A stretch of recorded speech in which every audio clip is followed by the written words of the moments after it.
Take a breath, step outside. Thanks everyone for being here. Tash, we're on. Woohoo! All right. Yeah. Hey, good evening, everybody. Thank you all for being with us this evening. We are grateful. This is a very special evening. I want to first and foremost off with acknowledging the ancestors to our lands. We are living on the Pueblo lands. There's 19 Pueblos around us. We thank the Pueblo ancestors. We thank the Pueblo people that are the future ancestors still alive today for allowing us to be on their lands. And we also want to thank all the ancestors on the lands you come from. And we also would like to acknowledge the Southern Hemisphere ancestors where the lands and waters Elena come from. All those ancestors we believe are with us. We are all together. We are linking and bridging globally, not just alive people, but we are globally bringing our ancestors together to commingle while all of us are here for this hour with our beautiful presenter, Sarah Young Bear Brown. And we would also like to talk about the virtual events that we have, where these virtual events are recorded and archived on our website in case your friends and family can't be here tonight. Just tell them to click on to our website, go to virtual events, and click on your name, Sarah, and they can watch it again.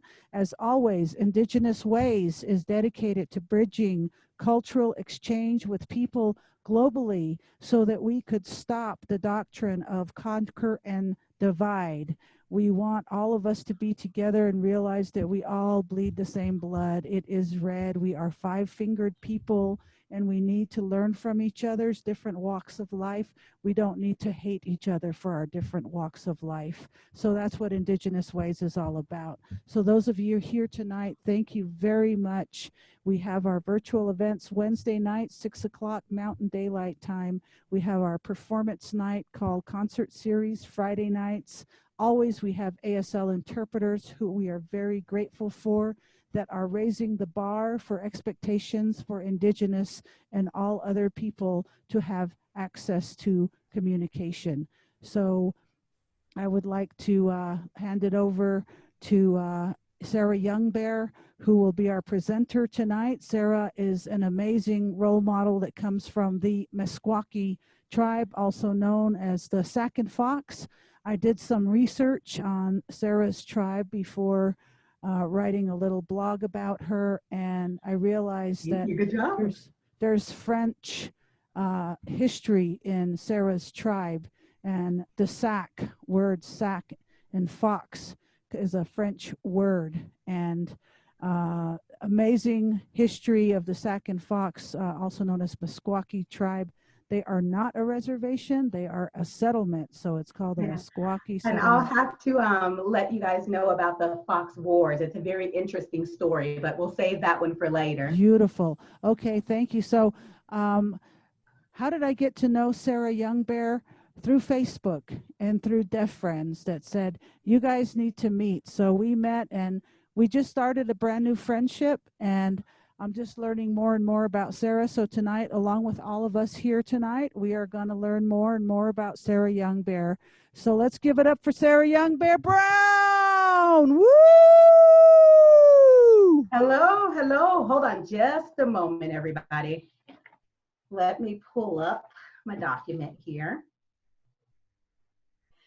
All right, are we ready? Okay. Hi, my name is Sarah Young Bear Brown.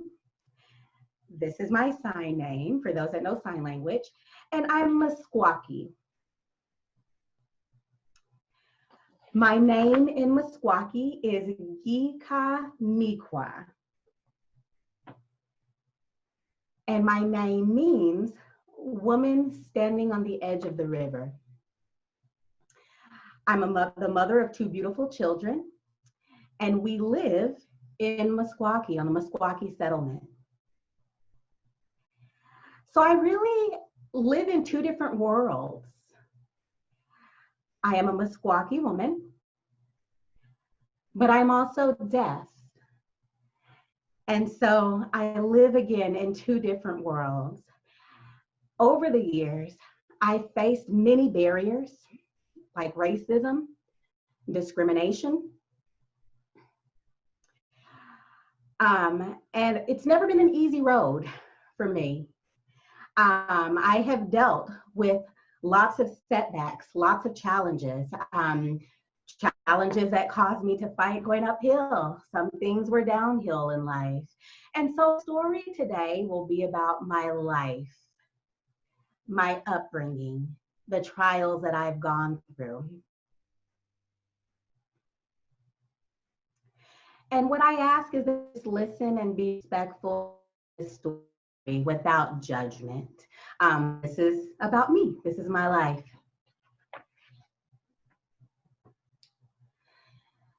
So I was born profoundly deaf.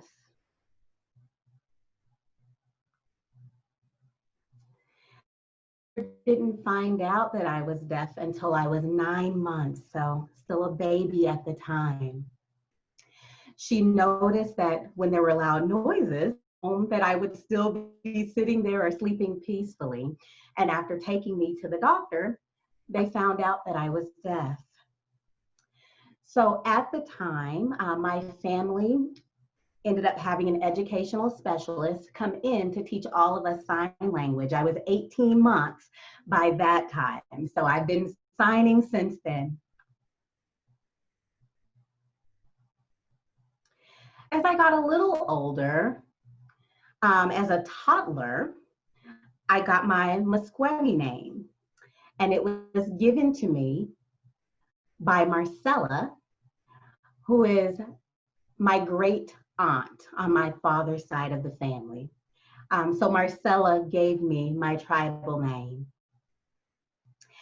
My dad's side of the family is the Bear Clan.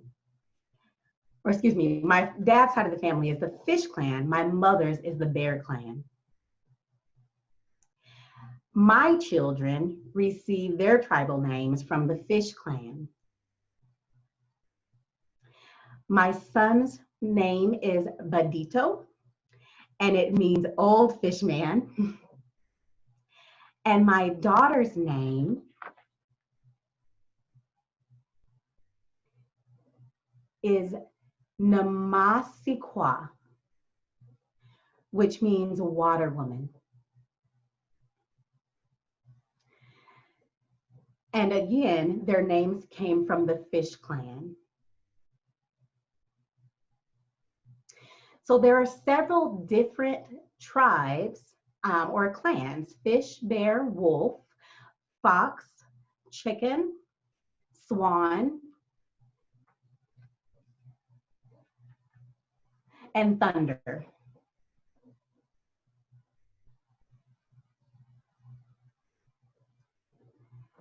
And my children are Meskwaki, but also Choctaw. My partner is Choctaw and is also deaf. And they are all members of the Choctaw family, which is called the Mississippi Choctaw Indian Tribe.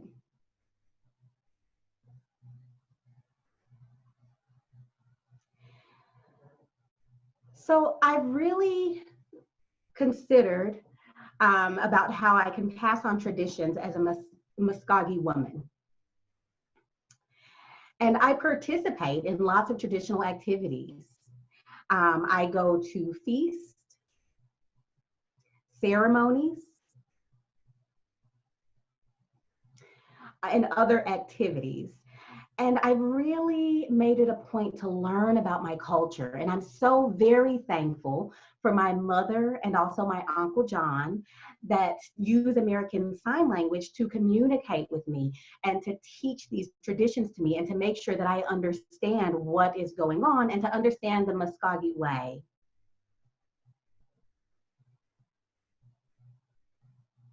I'm not left out. They're sure to make sure that I am included in all of our activities and traditional activities and that I'm learning. So I'd like to talk a little bit more about that.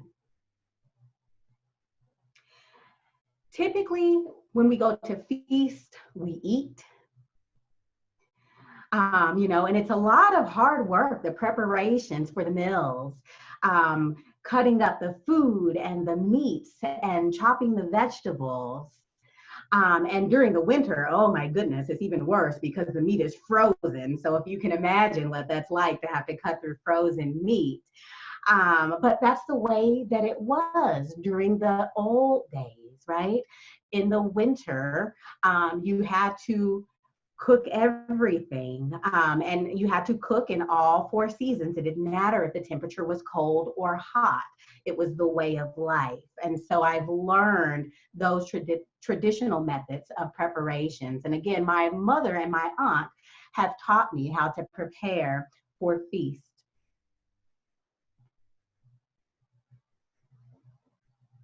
And they taught me these traditional ways so that I can teach them to my children and future generations. I'm the 7th generation, and so it's very important for me to understand our ways and to continue to teach those to future generations. When I was 4 turning 5, I went away to school in Council Bluffs, Iowa. And I had to be 5 at the time. I know that I was a little girl, and it was a 4-hour drive from my home. And my mother sent me there because she wanted me to have the best education possible. So she'd rather send me to Iowa School for the Deaf than to have me in the special needs classrooms in the local schools. Communication was key. This is the biggest change that I've ever faced in my life. I was the only person of color in the school. And again, it was at Iowa School for the Deaf. So I remember entering the classroom and seeing nothing but white individuals. Iowa itself is 75% white or Caucasian. So again, this was a big difference in the world that I had known. And to be so young, I was terrified. I lived in the dorms. It was a scary and terrifying experience. I wouldn't let people get close to me. I wouldn't let them hug me. It was just very different than anything that I'd known, being raised with my Native American family and then being sent away at the age of 5 to school. And it was hard. It was a challenging time for me. I was so lost. I cried every day. I cried every night. I wanted to be back with my mother and with my family. And luckily, the dorm teachers and those that took care of me, they were very, very loving and very, very nurturing to me. They treated me well. They did. I mean, the school was a blessing. I'm blessed to have had the opportunity to go there. They were respectful of me and respectful of who I am. I had to turn my phone off.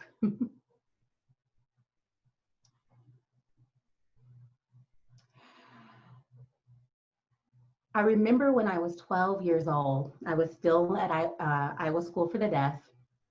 I was there until I graduated. But at 12, I became a teenager, went through puberty and the change, and I started my period. And I remember explaining to somebody that I had started my period. I explained this to my mother, and she contacted the dorm supervisor and let them know. And the supervisor said, okay. And this was a phone conversation between my mom and the dorm supervisor. So my mom talked about our cultural differences, which I think the supervisor was pretty surprised to hear, and what was required as a Meskwaki woman during this time. But they followed it. They allowed me to go home. And part of our tradition is when a girl becomes a woman, it's a sacred time. It really is. That girl has to go into isolation for 4 days.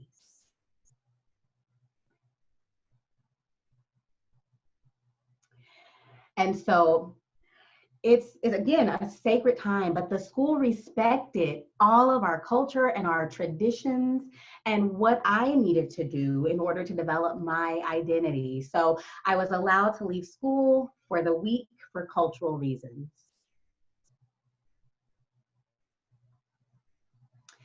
Once I graduated from high school, I entered the world. And things were different. I was very naive. I didn't know where I was going or what I was doing. I was trying to find my footing in this world.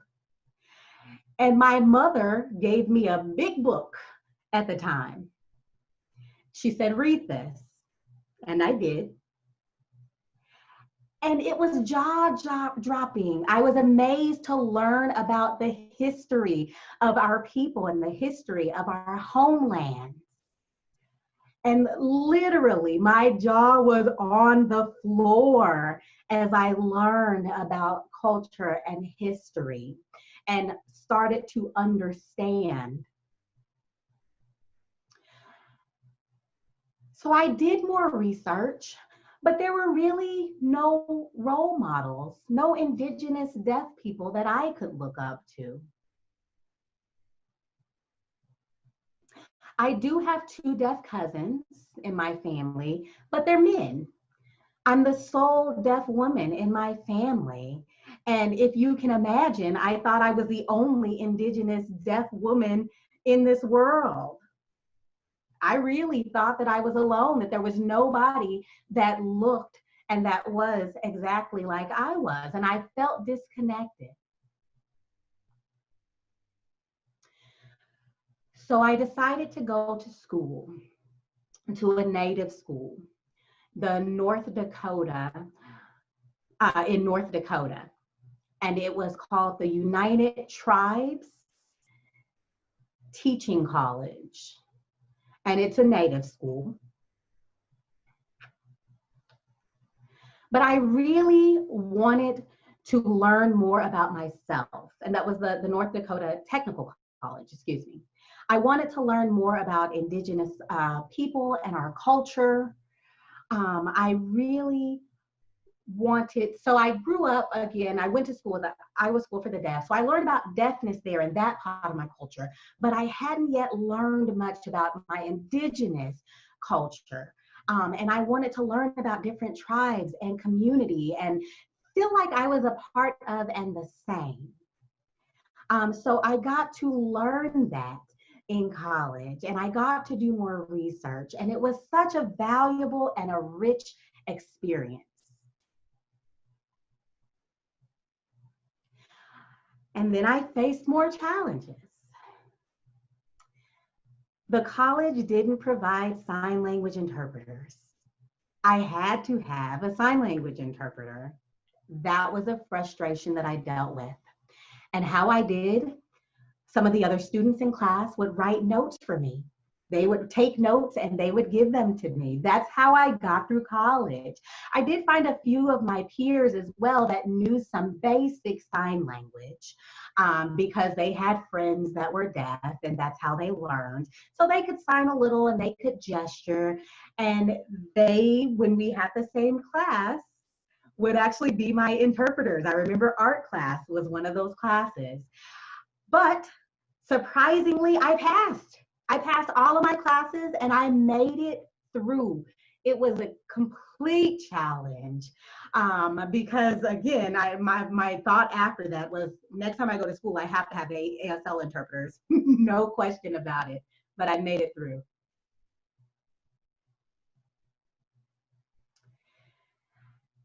And so then I thought, I've dealt with this challenge, not having interpreters. I've dealt with being the only person of color in an all-white school for the deaf, which was another challenge. I've also dealt with other challenges. In 2015, I set up a group called Gathering Deafatives. And the purpose of the group is to have an Indigenous deaf community where we can invite allies other Indigenous people or hearing people, to teach about culture and to teach about history and to welcome all. So I established that group in 2015. That's something else that I have overcome. I post lots of vlogs as a result of this to provide education to our community about things like Abraham Lincoln, and the slaughterings that have happened for Indigenous people. I teach about Christopher Columbus and Thanksgiving and why I'm in support of that holiday. So there are various issues and topics that I talk about via my blogs. And that's something that I still do. And I still teach and still educate and make vlogs. So in 2015, there were also other changes in my life. At that time, I really started to think about decolonization and the use of the sign Indian, signed like this. I learned more about it and really felt like that sign did not fit into my identity as I had come to know it. And so I decided that this would be the sign for natives. That is my sign for myself.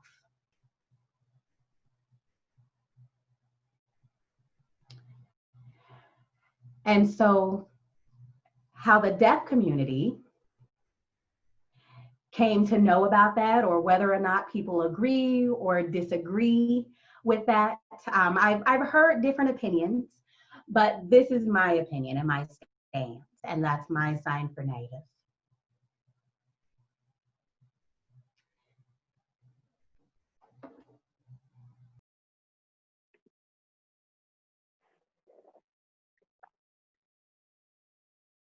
Are you ready? So that moment was really impactful, and I really want to express deeply from my heart some of my battles and struggles that I've been through. It's been a really long battle against, in particular, alcohol. I am recovered. I am sober. I am recovering, and I've been good. I've been fine, but I'm still learning how to be a better mom for my children. I look back and I'm trying to learn how to be a better mom and how to go on. But I started drinking when I was about 11, my battle with him. I was partying a lot around 15 when I was in high school with my friends. We would always be drinking. And then right about the time after I graduated and went out into the world, I started going around to different bars, to different clubs, over the weekends, almost every weekend, pretty regularly, I would be going out. And so one year it just reached a peak and it was horrible. When I was 22, I was raped. Someone hurt me. That moment was what started causing me to drink even more. I felt lost. I felt terrible, and I was angry, and I was always drunk and wondering why would this person hurt me? Why would they do this to me? And I would pass out again and again and again in multiple locations. In a ditch one time I was found. I was taken to a hospital after I was passed out. I would pass out in bars, and it was really a horrible time. I was always in trouble with the law and just constantly, always binge drinking and getting in trouble. It was a very, very messy time for me. But I went through a lot. And when I became a mother for the first time, regardless of that moment, it didn't stop me from drinking. I would constantly be going back and forth in this battle with alcohol. I would be sober for 1, maybe 2 years, and then I'd be back to drinking. And it was a constant fluctuation. And my children were suffer because I was focused on my selfishness. My kids suffered a lot because of my own actions.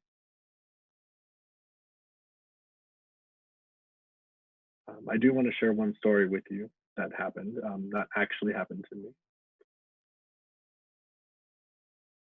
So one night, I was staying in a hotel. I was out of town, that's why I was in a hotel. My family members were worried about me and worried about my children.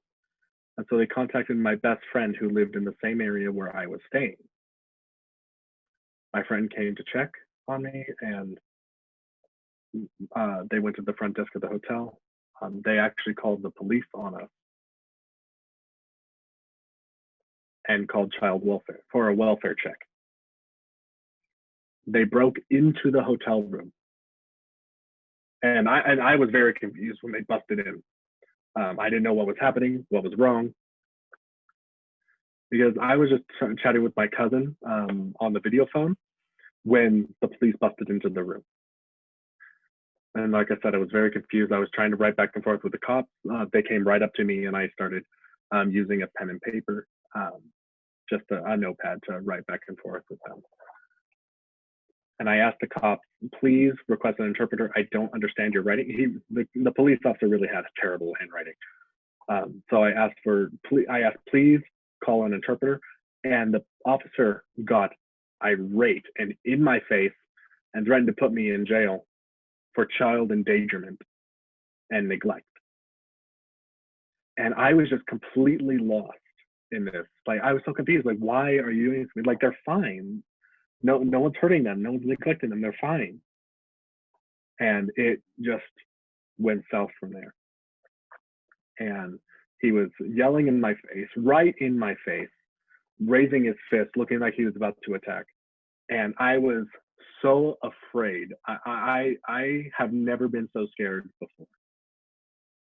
It was experiencing that racism and that hatred right there in front of me. I had never experienced anything like that before. I was truly terrified.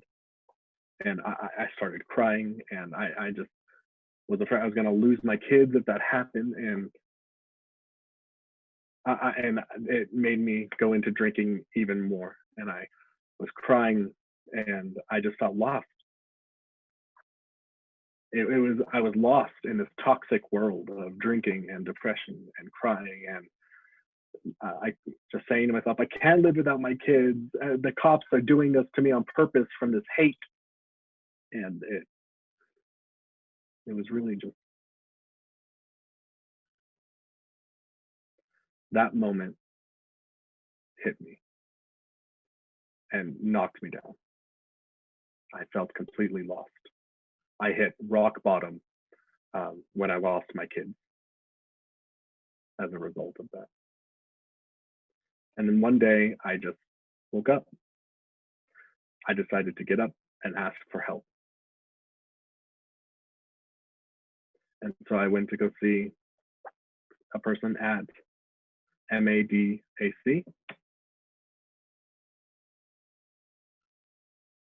the Meskwaki Alcohol and Drug Abuse Center.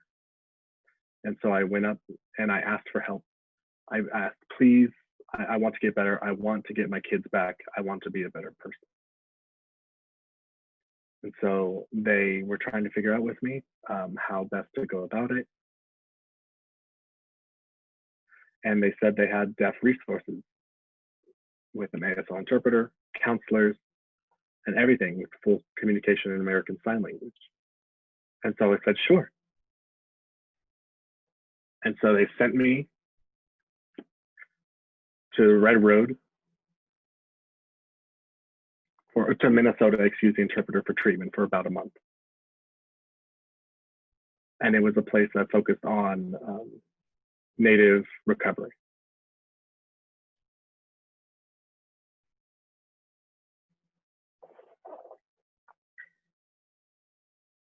And so one other term I learned during this time is well-briety.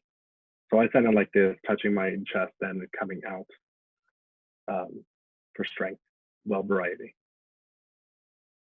It helps lift up your spirits.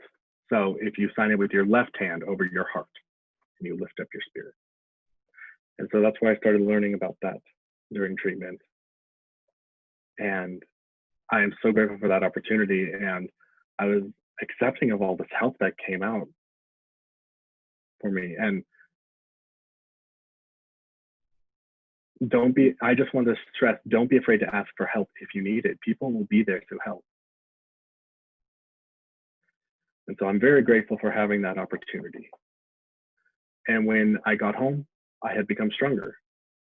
I knew I could do things on my own. I could get my kids back. And then when I did, I was the happiest I had ever been in my life. I held them so close. I'd never been so happy. Sorry.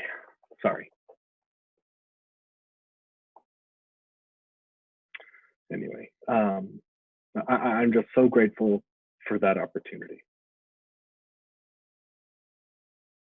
So recovery was slow. It was a step by step process. And I'm very grateful to my family, to my friends who stayed with me and supported me on this journey.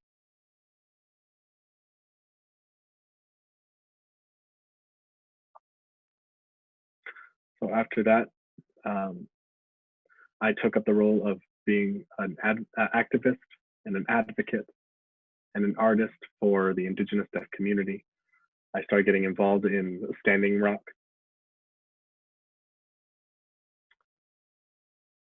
And I was involved in the No DAPL, the Dakota Access Pipeline.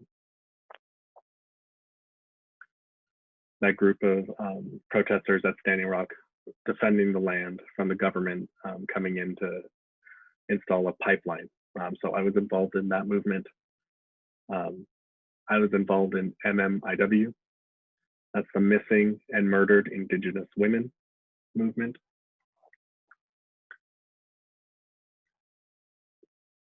In that community, so I'm involved in that movement, and as well as the LGBT movement. Deaf grassroots. Becoming involved in advocating for ASL becoming a first language for many deaf children. I'm involved in the Black Lives Matter movement.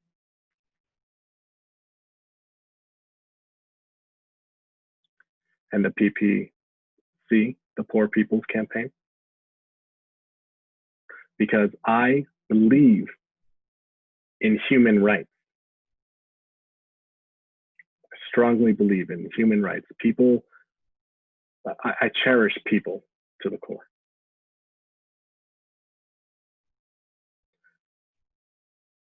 I have experienced police brutality. Personally, I have been through that. I have felt hated. I have felt the impacts of racism, experienced injustice, inequality.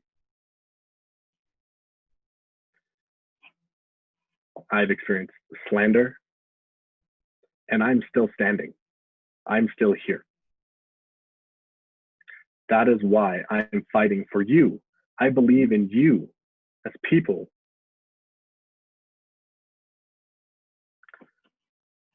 So I want to share with you, I have been recently involved in, and I have established a business, SAYBB, which is an acronym for my name, beadwork. I've been involved in beadwork since I was 15. I'm a 5th generation beader in my family. These techniques have been passed down, and I follow it from my mother, Mary Youngbear, who taught me the beadwork tradition. Okay. So I want to share with you my favorite quote. Every struggle, whether won or lost, strengthens for what's next to come. It is not good for people to have an easy life. They become weak and inefficient when they cease to struggle. Some need a series of defeats before developing the strength and courage to win a victory. And who wrote that quote was Victorino Mimbres Apache. And he was alive from 1820 to 1880. My life is not over. I will keep going. Thank you. Wow. Wow. Beautiful. That was powerful, beautiful, beautiful share. Thank you very much. Sarah Young Bear Brown, everybody. She's got her Facebook page, Deafatives, on Facebook. Lots of information. I scrum through it sometimes and learn a bunch of new stuff. And sometimes I share some of her posts on our Indigenous Ways posts so we can continue to network and get our information out there. Thank you very much, Sarah Young Bear. Keep up the good work, keep up the good walk, and continue to walk in a good way and a beauty way as a mother, as a sober woman, as an Indigenous woman, as a deaf woman, and as a mother, and as a tribal member, proud and honored to be walking on this planet today with the rest of us five-fingered ones. Thank you very much, Sarah, for your time. And Elena's going to share some words, and then we're going to open up the chat box for everybody to come in. So thank you so much. We're going to invite everyone to come in. If you're new to this format, welcome. If you're in Zoom, this is now your opportunity to share words, any questions or that for Sarah. If all you need to do is turn on your camera, we are recording, and this is also going out to our social media aspects. If you're on social media, I also want to give a shout out. My auntie Marcia from New Zealand is on. Also Christine Bullock and Hinamore from Aotearoa. So thank you. I really appreciate, or New Zealand, you appreciate doing that. While people are figuring out in Zoom how to come in on board, we're going to just go through what we usually do in this section here, which is looking at what is going on for us. We have our Wisdom Circle and Concert Series. We're very excited. This Friday, we have Thea Hopkins, and we are excited. She is amazing. Singer-songwriter. Fabulous. And you guys will all enjoy her very much. And then we have From Wampanoag.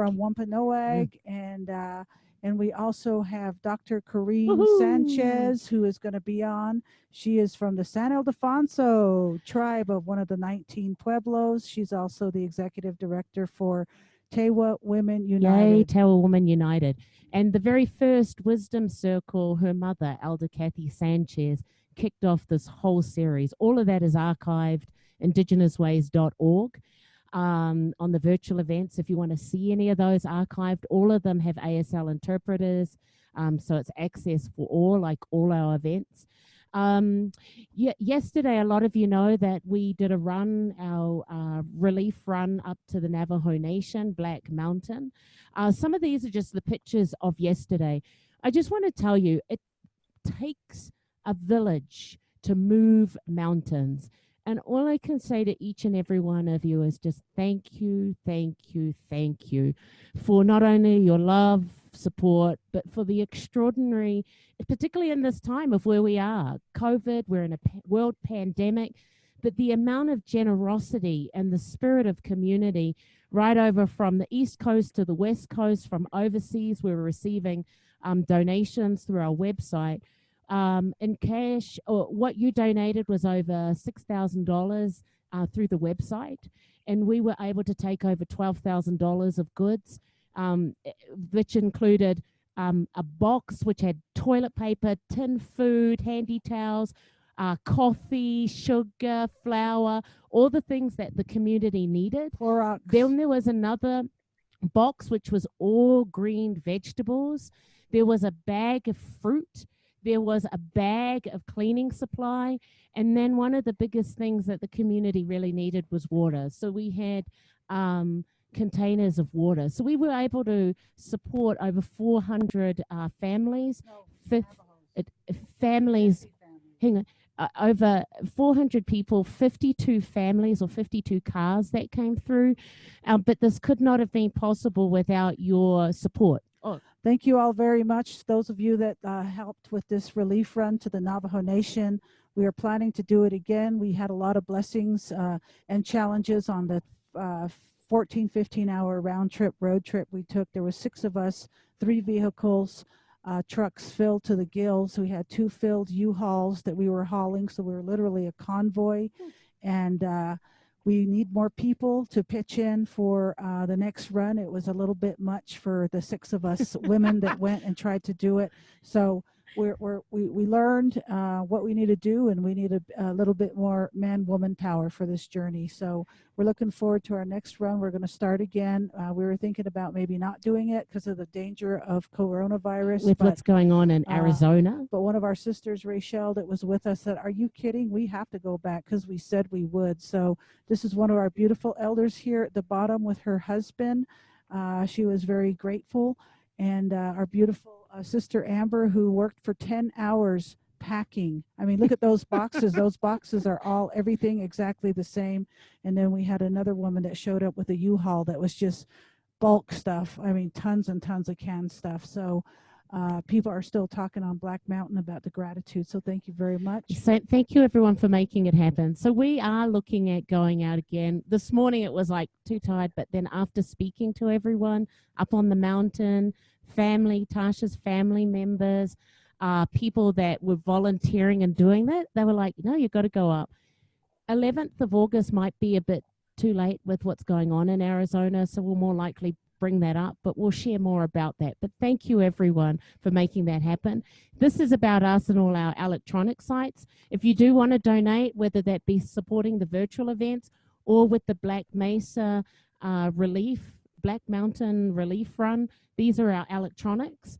Now we're going to go back into the screen and see everyone's beautiful smiling faces. Woohoo! All right, you guys. And now we're all here. And with that extraordinary, powerful speak from Sarah Young Bear Brown, please let's give it up for Sarah and coming on and sharing her extraordinary wisdoms with us. Thank you, thank you, thank you. Okay, now it's your turn. Okay, everybody, start to let's ask any Thank you, questions thank you you. want for Sarah, and then we've got our 2 interpreters on, Martin and Chandra. So those of you that need interpreting services, you can always pin the video so you can see the interpreter if you don't want to be confused by all these little boxes. So just try to work it out as best as you can, and we'll do the voicing and the signing as best as we can on this end. So thank you, Chandra and Martin. And then while you're doing that, I'm going to go around with those people who's in Zoom, whose cameras aren't on, and I'm just going to click on if you want to start your video. And if you don't, that's cool, but just in case you're stuck out there. And if you're in social media, if you want to ask a question as well, I just want to just say this. Amber Garland, who helped us yesterday, she said, thank you so much. Your courage, energy to stay on the recovery road, Sarah. Lots of love. We don't do this alone. Know that we are all here for you. So that's from Amber Garland. She's in our books of way up there. She spent like 12 hours with us packing yesterday. But now let's hear from you guys. Okay, whoever wants to go first, go for it.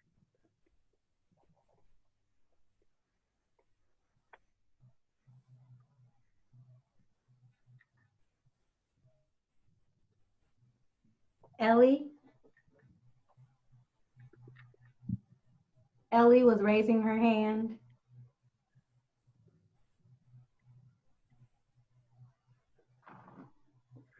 So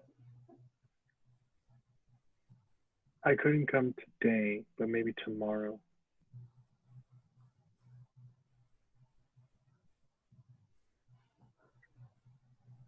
Chandra. I'll have to see it in the archive, but I was so excited to see a deaf woman and a Native woman. Oh my goodness. I'm beside myself, and it was a beautiful story,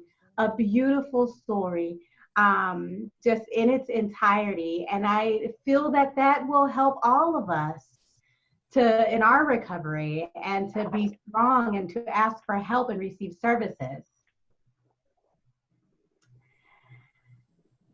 And you are a hero for me. Great job. Great job. Thank you so much. Do you mind if I share your story with others? Is that okay? And I don't know if maybe they can even contact you, if there's a way to contact you via your blog. And Sarah's saying, oh, sure, if you want to know more or want to ask more questions, feel free to contact me. Okay.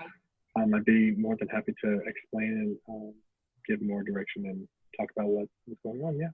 Okay, I just wanted to say hello and thank you, and maybe others will want to also share their sentiments. And I'm happy you are here to listen. I'm so happy. I thank you all for joining and listening to my story. It really touches my heart, and to see everyone here from the bottom of my heart. And really, these stories required me to give my heart, and I'm so appreciative for you all to be here. And now I can relax. Terry Vinson wants to say something. TV, did you want to say something? So inspirational.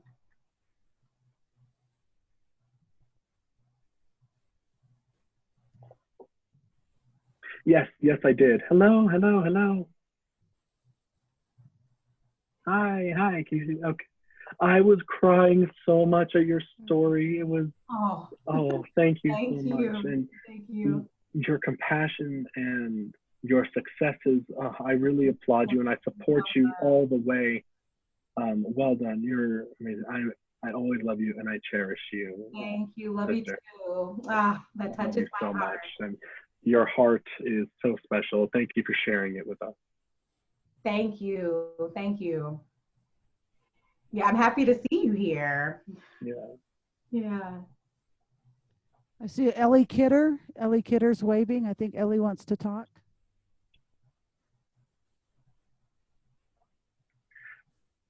Yes, hello, my name is Ellie, and really, I was crying also. It was a beautiful share.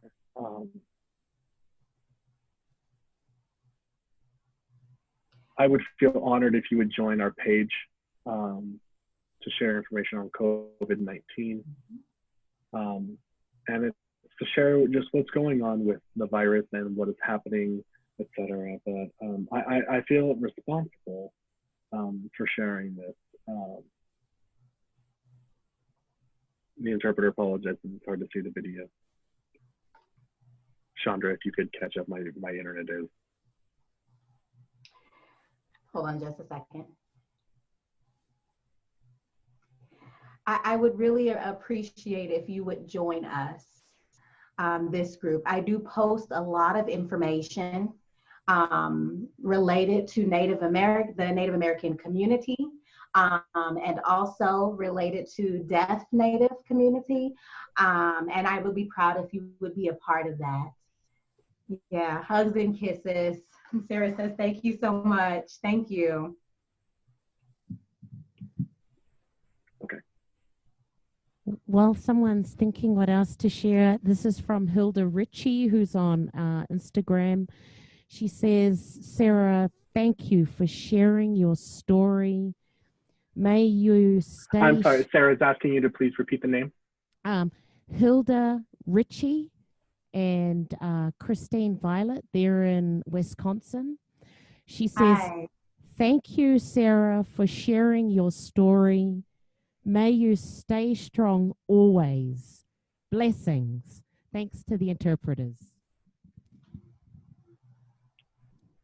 This is Tasha's voice. Keanu Yazi, I know you're out there somewhere and you've got your video. I know it's your first time on. Keanu, it's K long hair.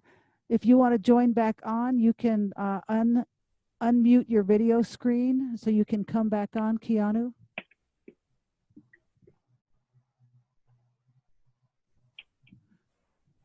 Does anybody else want to share? Nancy Blanchard, I see you, Nancy. Or Susan. Okay, so Susan DeBalt. Oh, I don't have anything. Susan, you share. Susan. Oh, is my video freezing? Okay, anyway, hi everybody. You'll notice that I'm signing. I understand exactly what you mean in using the different sign for Native Americans. This is the interpreter speaking. The video is a little bit choppy. I missed the last part.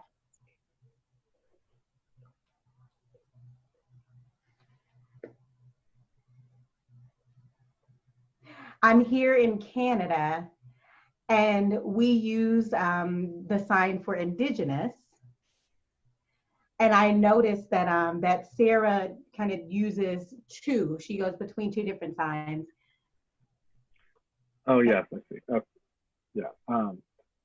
So this one specific sign I use specifically for Indigenous.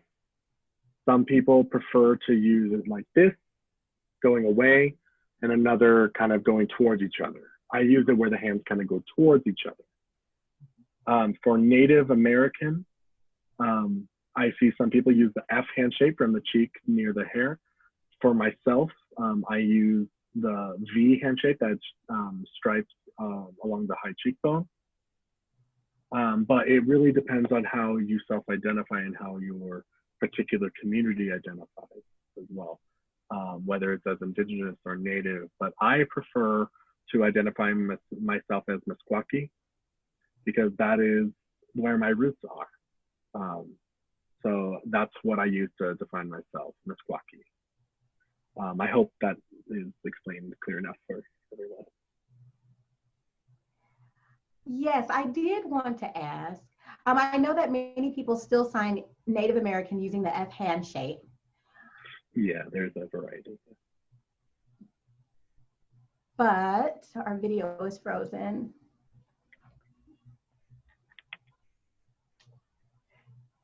But I think I'm going to stop using that. Okay, sorry about that.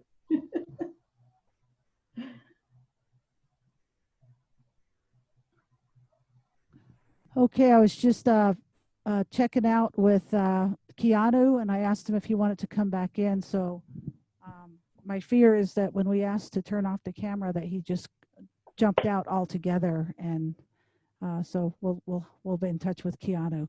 So yeah, I think I saw him do that. yeah, I think that was a misunderstanding. Oops. All right, Dr. Annette Diarmata. We need to take the You mute need off. to mute. Yeah. Yeah. Okay, there we go. Hi. Hello, everybody. And Sarah, thank you so much for sharing with us your powerful medicine, your story. It's very emotional and very powerful at the same time. I really appreciate it. I think that your struggles and linking everything as well to the fight against colonization and emotional colonization and that pain rings really powerfully, and I want to thank you and to tell you that we are here, and thank you for saying that one should call for help, because many times we think that we're alone and we don't reach out, especially if we feel like we can take care of things. So that means a lot. So I really thank you for sharing with us your story and everything that you're doing. Thank you so much.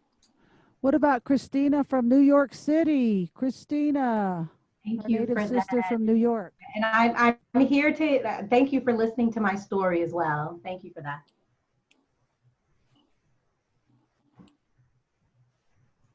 Who, Tosh? Christina, Christina. Christina from New York City. Christina? Where is your picture, Christina? There she is, Christina. Christina. Yes, okay. Oh, yes, I'm here. Hi. What did I miss? Oh, this is Tosh. I just wanted to see if you wanted to say something tonight because, you know, you're so far away. You're in New York City. How's it going in New York City? Oh, well, I am here in New York. The COVID deaths have decreased. The stores reopened this past Monday. We still have to wear masks and socially distance. Wow. But this is the first time that I have been out to the store to buy something in a long time. And really, we're just separating by 6 feet. And even the carts are separated. So it felt safe. I wore a mask when I went out. And I'm not sure if I'm ready to get on an airplane just yet. I'd like to visit my father. His birthday is in August. But I know that there's going to be another spike with this pandemic. And so I'm not sure if I'm ready to travel just yet. But overall, good. I'm good. And I would like to add, Sarah Bear, thank you so much for sharing your life story to tears. About my father, who also has struggled with alcoholism all of his life. And he wasn't around much. He was either drinking or gambling, and now he's in recovery. He's in recovery from both alcohol and gambling, and he's doing well, just Good, like good. you. And so if anybody wants to become sober, they can do it. I know that it's a tough road to walk. And really, I'm proud of you. I remember meeting you some time ago. Oh, where? At IDC. Oh, Yeah. New York. Oh, Yeah. wow. That was a long time ago. Public That was event. I remember you. good to see you again. And I also remember a few other Patty Bird, Susan Bird, meeting them as well. So it is wonderful to see you again. And I'll have Great to to see you connect here. with you online. Yeah, sure. Because I also am indigenous from my father's side. Oh, nice. So I would love to connect. And thank you again, Elena and Tosh, for allowing me to be involved and to really reconnect with the deaf world. Thank you. Thank you so much. Thank you so much. Thank you. Thank you, Christina. This is Tosh, and this is a wonderful way to meet everybody on the Zoom events that we've been able to be so blessed to have, thanks to these wonderful funders that believe in Indigenous ways. And I just want to thank all of you. And if anybody else, there's many people that have not shared tonight. There's, you know, Carmen, Nancy, Darren, Marcia, ASL Love. Would love to hear from you, ASL Love. Just your name right there on the screen, ASL Love. I'm like, ooh, what do you got to say? I want to hear from you. Tosh, I'd like to take a moment to introduce Marcia, who is my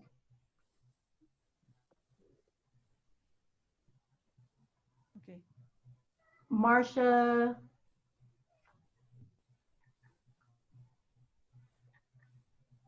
In the pink shirt. Yes. I'm here to support Sarah. Awesome. This is Tosh. Thank you, Lift her Sarah. up. Thank you so much for sharing your story, Sarah. Absolutely. Okay, well, we are at the top of the hour. If everybody's good to go, I guess we can call it a night unless anybody wants to say anything else. We've just wanted to reiterate that we thank you all for supporting Indigenous Ways.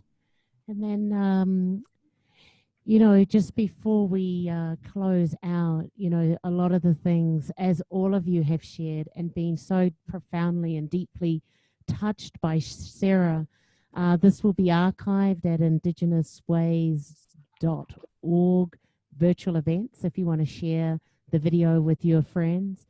Dr. Annette Aramara and Laura Perez are here. They were last week in the concert series and also the Wisdom Circle. The archives go back to April 1st. Incredible wisdoms from many people who have been on.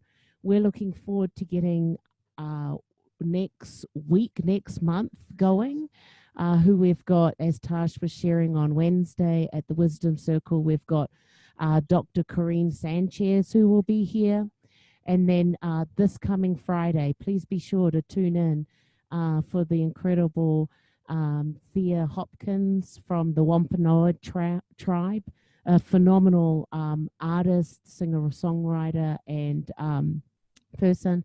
But I also want to say before I give it to Tash that this is only possible because of our sponsors, which include First Peoples Fund, the National Endowment of the Arts, New Mexico Arts, the Santa Fe City of Arts and Cultural Development Department. Also for the Wisdom Circle, that also includes the New Mexico Humanities Council, as well as the National Endowment of Humanities, to be able to bring these extraordinary presenters to you. But our interpreters, but this also wouldn't be possible if you weren't here. So with that, Tash, before we close up and give one more round for Sarah, is there anything you want to Christina mention? had her hand up. Christina had her hand up. Christina, did you want to share? Christina from New York City. I'm not sure what your sign name is. Did you want to say something, Christina? I saw your hand up. Your hand was up, Christina. Oh, me? I was just going to say thank you to Carmen but she just signed off. I actually invited her to join, so I was going to thank her for joining, and then also Albert, I think that was. Thank you so much for joining us Alexander Wallace. Thank you for joining us this evening.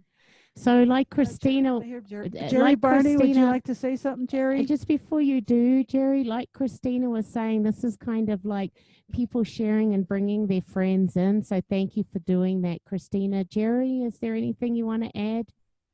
Jerry Barney, thank you for that beautiful painting you did. That was out of this world. It knocked our socks off. We hand delivered the which was beautiful painting so worth it you did today. to honor our interpreter for the Buffy St. Marie concert interpreting. Thank you very much, Jerry. You're an amazing artist on top of a singer-songwriter. And I think our interpreter was surprised. Thank you. Okay, so with that, let's please give it up for sharing this incredible wisdom, her amazing story, her amazing walk, and supporting her people, the people, for her courageous walk. And it can only be done by being so honest, so authentic, and coming and sharing with tonight. Let's give it up for the one and only Sarah Bear Brown. Woohoo! Love you, Sarah. Everybody have a great night. We love you all. We'll see you all back here Friday night. And if not, we'll see you next Wednesday with Dr. Corinne Sanchez, San Ildefonso Pueblo. Touch the earth, touch the earth, touch the earth.